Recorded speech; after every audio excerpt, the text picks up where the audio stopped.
And for the Pledge of Allegiance. You can stay seated, Anita. I pledge allegiance to the flag of the United States of America, to the republic which stands one nation, under God, indivisible, with justice.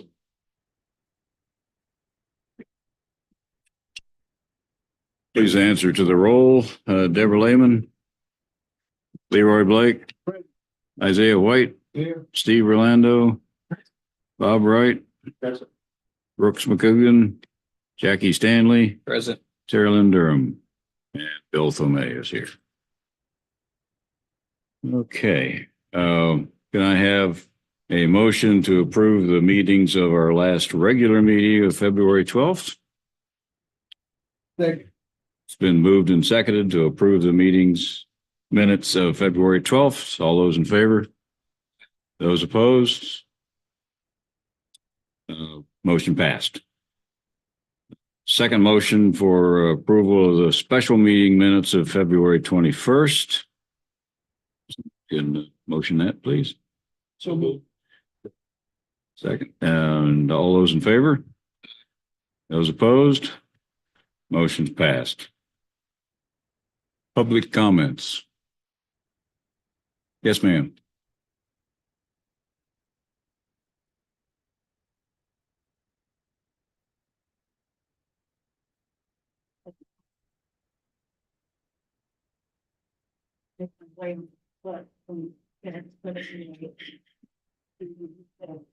Well, 911 and they were thinking for them.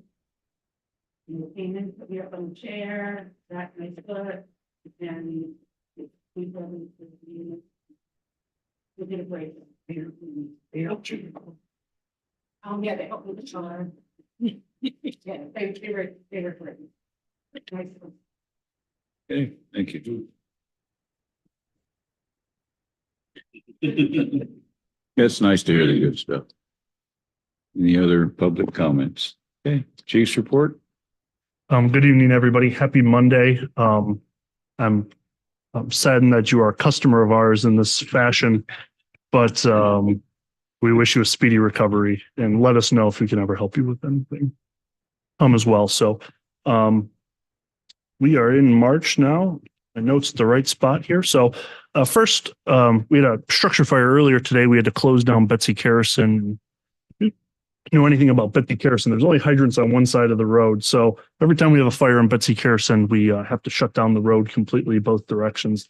Luckily, yeah, because we have to lay a supply line across the road. And luckily, we did have a structure fire that our personnel arrived quickly and were aggressive in putting that fire out. So we only had to close the road for about a half hour or so, but always causes a little bit of a commotion and congestion down there. But our personnel today on that call did an excellent job as well. So wanted to first commend two of our St. John's personnel, specifically Captain Sean Gray and Engineer James Rourke.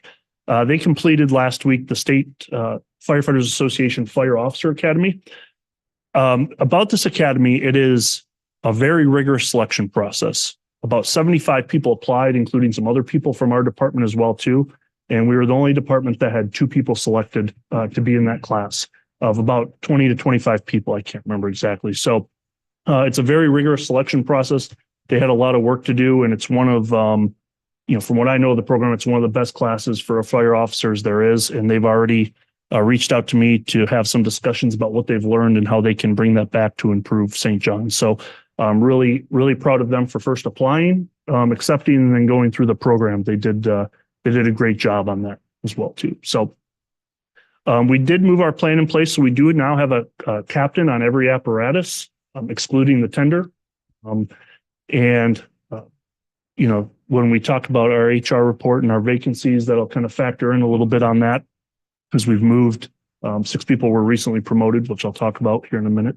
And then, but I have talked to some of our personnel. They've mentioned how helpful that is. So while we're still hunting for firefighters a little bit, we'll talk a bit about that. It's helped us, particularly in the captain and engineer rank, as well too. So with that being said, there were last week 6 personnel promoted, 3 to engineer and 3 to captain as well too. So wanted to congratulate those people on their promotions too. So I know Chairman Tomei will kind of give the most recent update on the maintenance building, but I do want us to just start thinking about a potential grand opening type event where we can invite our stakeholders and elected officials and have a nice day to show off that building before we really put some grease on the floor. Because we're going to do that pretty quickly once we get that. So I think May would be a good time frame for that. So try to find a date that works for most of the group as well too. So a couple months ago, we discussed that plan for a rescue unit next door at Station 7 as a conversion from the ladder apparatus we have currently there. We're almost there. We anticipate this happening by the end of the month. Have a rescue resource, which will help us. So consider like that fire today at Betsy Carson. I believe the rescue resource on it was either St. Andrews or James Island that are coming from a long ways away to the city rescue, and that's coming from downtown. So desperately needed for us, and we'll talk a little bit about that with future personnel. So we're almost there on that. We did some third-party hose testing. It's kind of the first time we've done that this year, which necessitated some hose to be replaced. I'll put that like that. But we had worked on a plan this year to replace a lot of our hose already, and then a lot of our nozzles as well too. So our personnel have most of the apparatus have quite a bit of hose and new nozzles as well too. We are finishing work on our fiscal year 25 budget.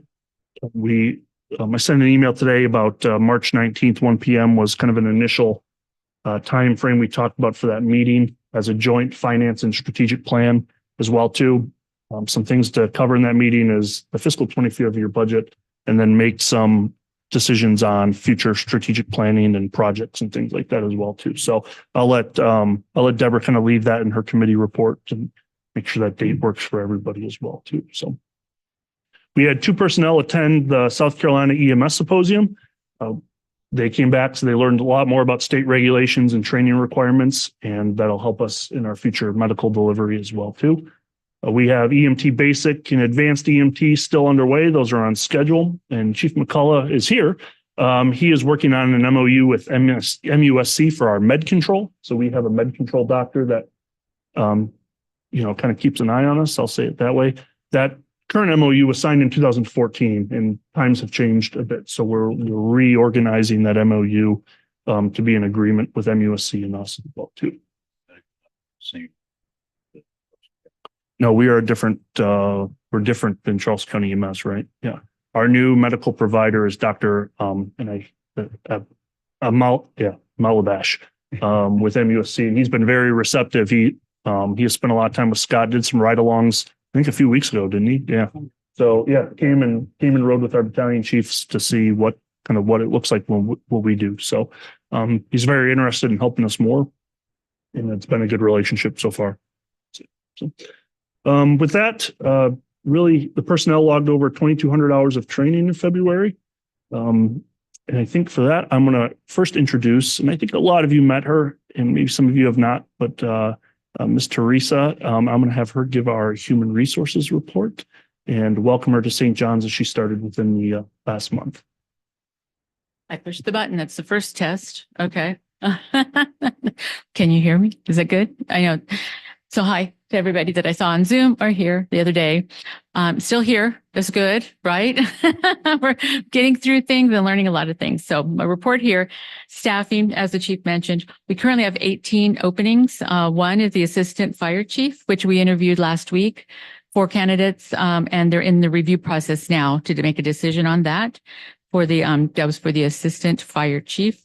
And then we've got this morning, I got to see the physical agility test out at Station 5. Boy, that was fun. 2 of them asked when I was going to do it. Said when nobody's around. When nobody's around, I might do it. No, so we had 5 candidates in today, and they did the vitals. I watched how they did that. I had them sign in, and they did the test, and then came over here and did the written test from noon to 3. Tomorrow they'll be interviewed by the panel. So that'll be 5 of the certified firefighter 2s that we're looking at there. And the last thing is workers' compensation. We have the same three people out still. Douglas Ramsey, Dominic DeNovo, and I'm not sure how to pronounce it, but Stefan Capel. Is it Capel? Capel. So the update I received from workers' comp, Douglas Ramsey recently had surgery, so he's going to be out a bit.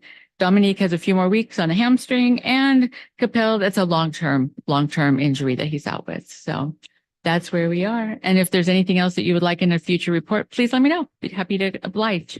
Thank you. Thank you, Teresa.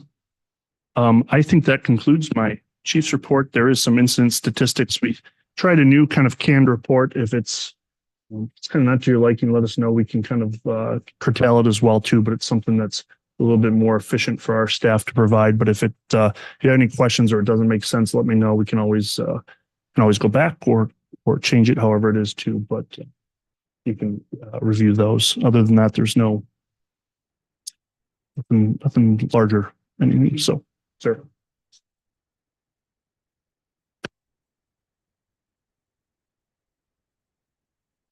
Yes, and actually, funny you mentioned that. We were just pulled some new reporting in some of the software we have within our RMS system to pull things where we can specifically look at turnout time, travel time, all these different things as well too. So we're really kind of as we step into this continuous improvement model we've been talking about, those things become more and more important. So we're starting to pull that data and looking at that a lot more than we have in the past.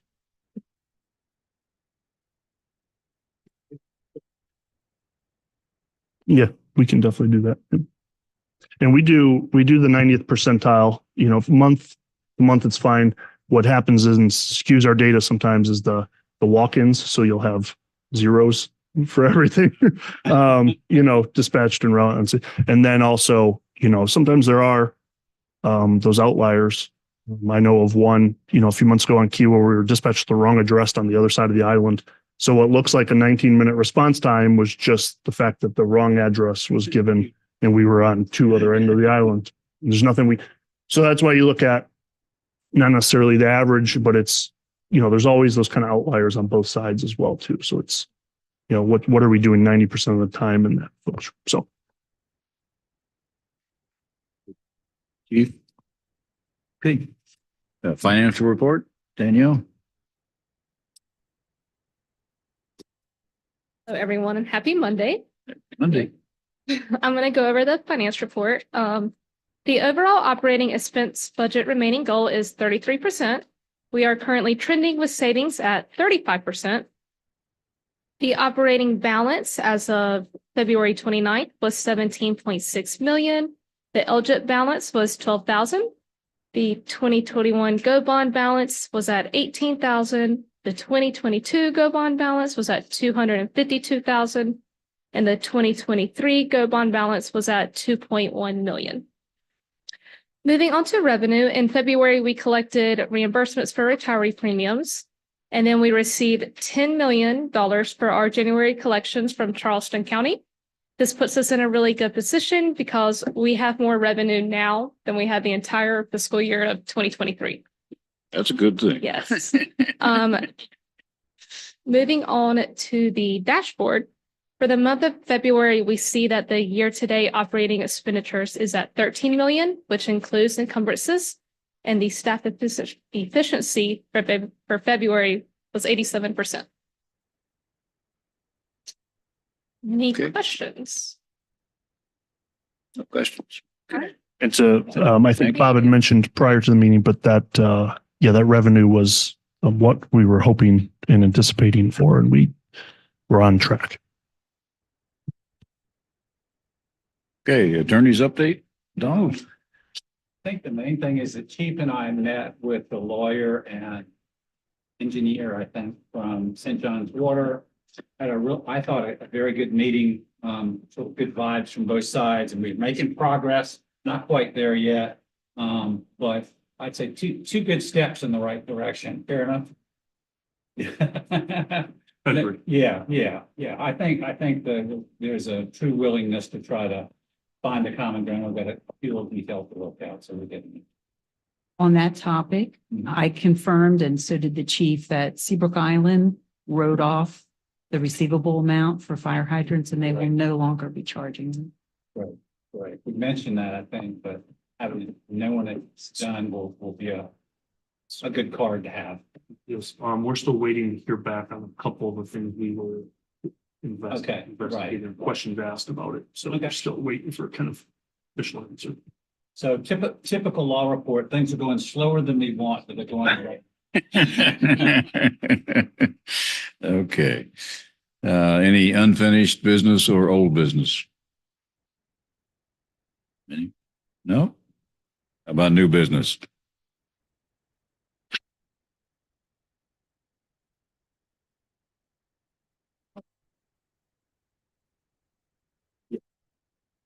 Can't remember every spot. No. What, the real question is this, the question is, how do they bill it? Okay? So they can bill it two ways. They can bill it per hydrant to us. Or they can just act like they'll help me 50 cents a month with water bill. It was started at 25 cents Yeah. per month per customer and their water base rate. And if anything, it's maybe up to 50 cents, but with all the additional customers on Johns Island, I would say it's covering closer to 25 cents. So it wasn't a large amount to the customer. And that was recommended to them that they adjust their water base rate. That's what Kiowa did. I don't know if Seabrook did. I followed Seabrook's finances and they were making money every month. So they were never in the red when we stopped paying the fire hydrant to them. And as I mentioned, now they're not going to collect it. And the issue for us, since you're a little newer, is that the way it works is when we collect taxes, we collect from everybody. So in theory, everybody pays their share. Okay, which means the folks on Wadden Law are paying their share for hydrants and they have no hydrants. Okay, it now means that Kiowa, because they changed because of our petition through the public service some years ago, they're already doing base rate. So they're paying twice. They're paying base rate and they're paying through us. And so it puts us in a sort of a conflict situation, and it's just an outmoded system for some other reasons I could talk to you about, but it's like a lot of things, like the clothes on your kid, we just outgrew them. So the original way of doing it kind of made sense back in the 70s when they started doing it. And the reasons for it have now coming extinct, basically. So we're just asking them to bill it a little bit differently because it will be much more fair to the big folks in the industry. That help? Yeah, that I know. Right, right. Legal has to do with. Yeah, and it was just a way of doing it, and it was an okay way, but it became untenable. It was. Okay, committee reports, the building committee. Kind of short tonight. We had a meeting Friday, the 8th, here with the Choate contractor, regular monthly meeting on progress of the maintenance building. It is moving along superbly, still on schedule to be completed on or before April 26th. And Choate has said that's not a substantial completion. That's people in the building. So need to start planning for that, of course, more than you already have.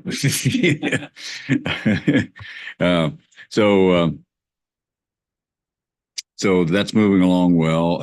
All the county special permits are complete, or special inspections are complete and passed. They're putting the final finishing touches on the building, and then the only thing that's going to remain in the next few weeks will be final inspection on the building, and then the occupancy permit kind of thing.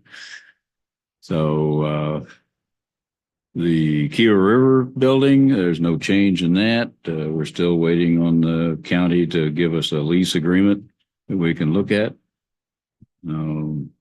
That's it on the building committee. Any questions? No. Okay, Finance Committee, Deb? Okay, as the chief mentioned, we're going to have a combined finance and strategic meeting on March 19th at 1:00. Okay, and we're going to talk about the 2025 budget.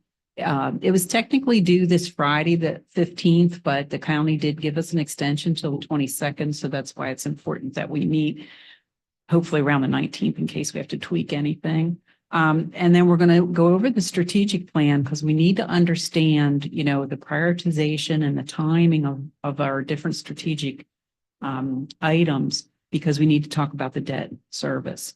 And we're probably going to have to increase that. So before we submit the budget on the 22nd, we have to look. And I think we may be okay with operating. I'm not sure yet because I haven't seen anything. Do we need to ask for an increase in operating?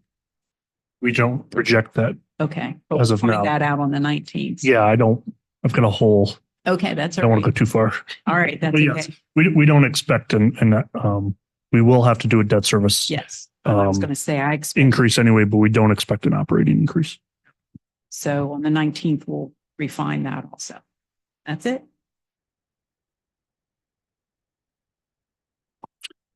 Human Resources, Steve?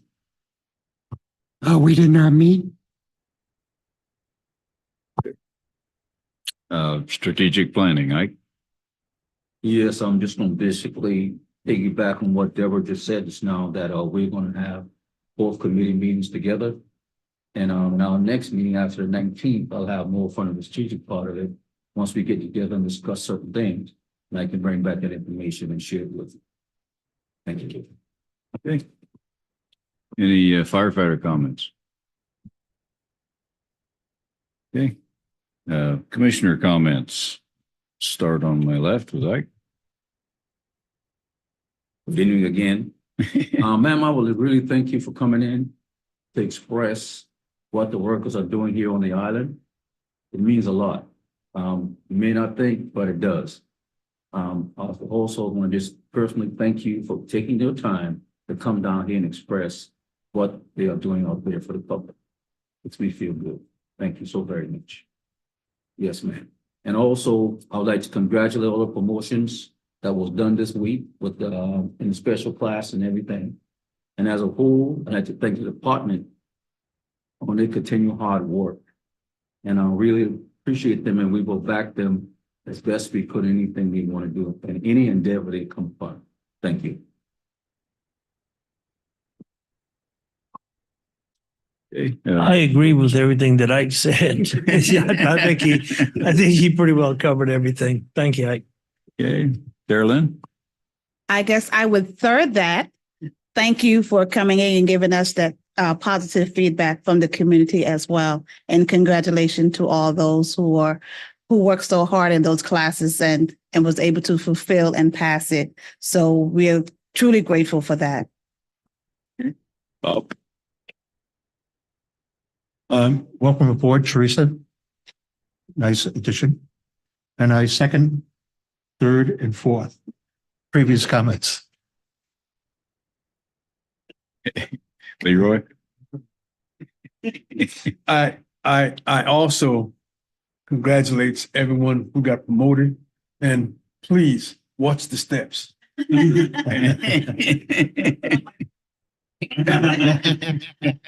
Believe me, elevators work fine.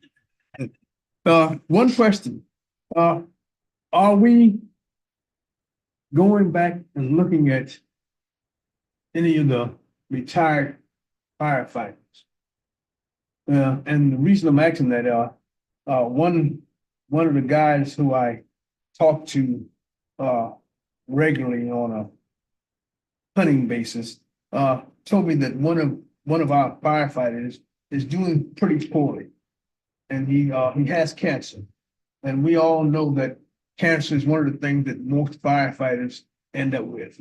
So maybe we could come up with some kind of program or something that we can just reach out to them every now and then, bring them in and have hot dogs with them or something just to see how they're doing. So that's it for me. Thank you very much. Yeah, to your point, Leroy, it's a significant gap we have with the retiree base. Not an excuse, but a reason is when we changed HRIS systems back in the day, whatever that day was.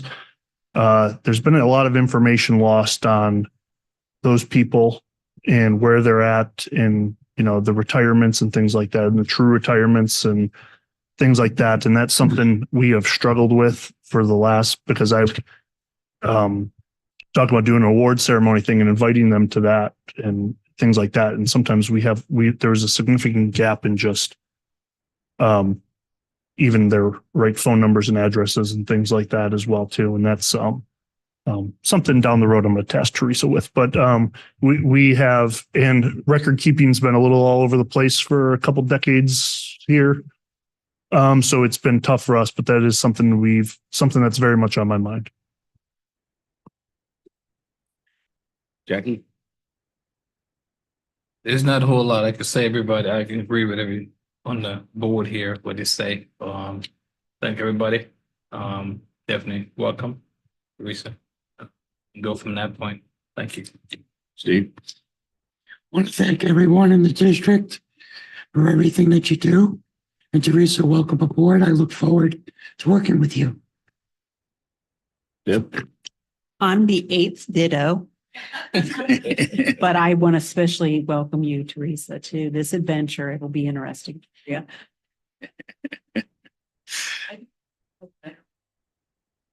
Yeah. Go ahead. Sometimes. Yes.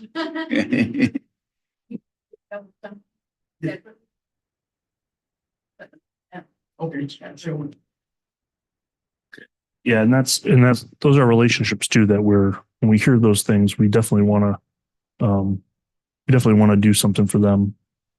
But part of it's too, we got to know about it as well, but we'll work on it. I will ninth Ike's comments down there. Good. Congrats to the promotions and the training completions that the firefighters have all done here. So, right. I'm not aware of anything in executive session. Oh, I'm sorry. I do have a personnel to discuss, Okay. but All right. I'm hoping it won't take too much of your time. All right. So can I have a motion to adjourn to executive session for discussion of personnel? All those in favor? Those opposed? Okay, we will adjourn to executive.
St. John's Mission back in regular session. We had took no votes, had no discussions that needed a vote in executive session. So do I have a motion for adjournment? All those in favor? Those opposed? Meeting adjourned.